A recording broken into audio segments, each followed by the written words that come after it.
হরিরভিটা, এবং সেখানে এই বিপর্যয়ের পর একটি বাড়ি যাকে দেখতে বহু দূর থেকে মানুষ ছুটে আসছেন।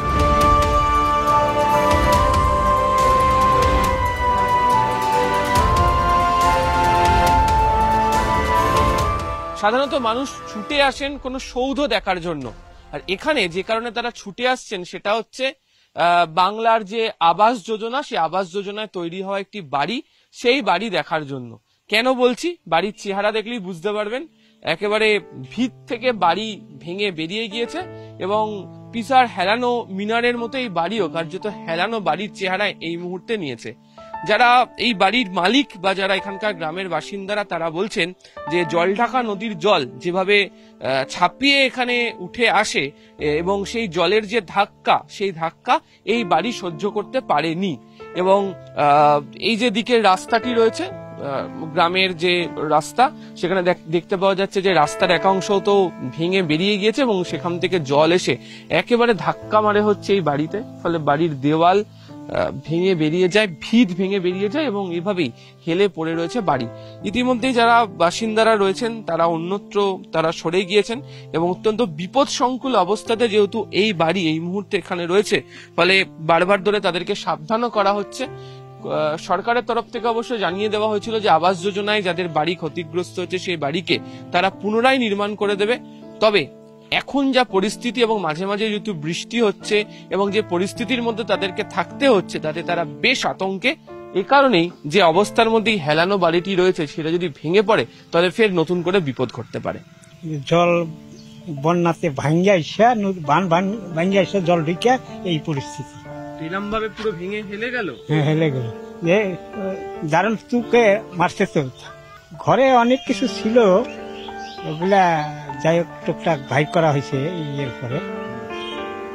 আর কি করবো, মানে আপনারা যা সব নিজের বাড়ি দেখে নিজের কি ভয় লাগছে? হ্যাঁ, ভয় লাগছে।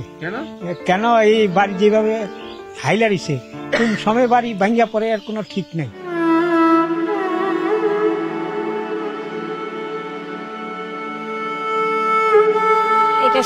বাড়ির ঘর ছিল, সরকার দিচ্ছে, তখন ভেঙে যাওয়া আমি কি কান্না, রাস্তা বেড়া কান্না করছি, বাড়িটা ডিগি হয়ে গেছে, ছেলেটা প্রতিবন্ধী, আমার কোনো উপায় নাই, বুড়ো বুড়ি কাজ করতে পারি না, বলছি বেকার ভাতা দিবে পাই না, কতদিন লকডাউনের মধ্যে বইলে রাখছি, এখনো পাইতেছি না, আমাকে গুরুচরণ অবস্থা।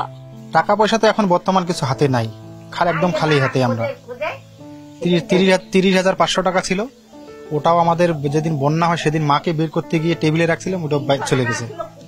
কিচ্ছু নেই এখন বর্তমান নিরুপায়, কিচ্ছু নাই আমাদের হাতে। রান্না করার বাসনপত্র শুদ্ধ না, আপনি দেখেন রান্না করে কি পরিস্থিতি, আমাদের কোনো কিছুটাই নাই। এখন আমরা, আমার বাচ্চা 4টা, 3টা মেয়ে, একটা ছেলে, মা আছে, মা আলাদা খায়, নিরামিষ খায় যেহেতু, মানে কি বলবো, আর আমাদের বলার মতো ভাষা নাই এখানে। ময়নাগুড়ির একাধিক স্কুল যেমন জলের তলায়, তেমনি বিভিন্ন বাড়ি তা কার্যত ধ্বংসস্তূপে পরিণত হয়েছে। এখনো পর্যন্ত বিভিন্ন জায়গাতে মোটা পলির স্তর জমে রয়েছে, ফলে যারা পড়াশোনা করতেন এই মুহূর্তে তাদের কাছে পড়াশোনা করার জন্য বই, খাতা, স্কুলের ব্যাগ, স্কুলের জুতো কিচ্ছু নেই, সমস্ত কিছু নষ্ট হয়ে গিয়েছে। যে কজন কতকগুলো বই উদ্ধার করতে পেরেছেন কাদা মাখা অবস্থাতে, সেগুলোকে রোদ্দুর ওঠার পর শুকোতে অবশ্য দেওয়া হয়েছে, তবে তা দিয়েও পড়াশোনা চালাতে পারা যাবে না। ফলে যতক্ষণ না পর্যন্ত নতুন বই হাতে পাওয়া যাচ্ছে পড়াশোনা চালিয়ে যাওয়া মুশকিল ছাত্রছাত্রীদের। ক্যামেরা অসিত দাসের সাথে আবির ঘোষাল, নিউজ 18 বাংলা, ময়নাগুড়ি।